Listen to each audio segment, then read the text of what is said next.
How to install flat or tapered roof insulation over a concrete deck. Concrete decks should be clean and dry, without large projections, steps or gaps. The deck should also be graded to allow correct falls to all rainwater outlets. Unless using tapered insulation, as in this instance, the fall in the insulation will provide the passage for any rainwater.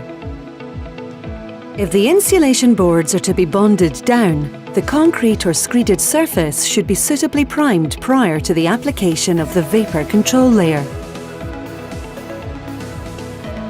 If the insulation boards are to be mechanically fixed, the vapour control layer should be loose laid.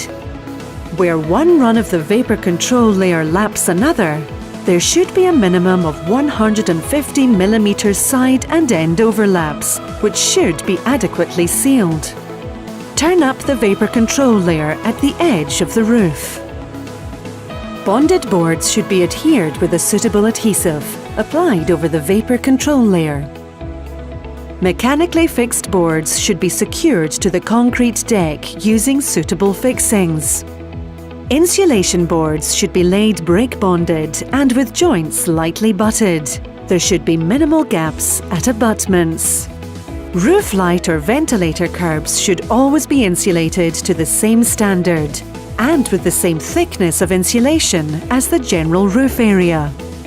A 25 mm thick insulation upstand should be used around the perimeter of the roof on the internal facade of parapets.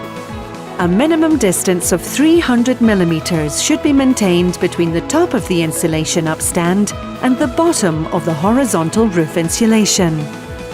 The waterproofing membrane should be fixed prior to any rainfall.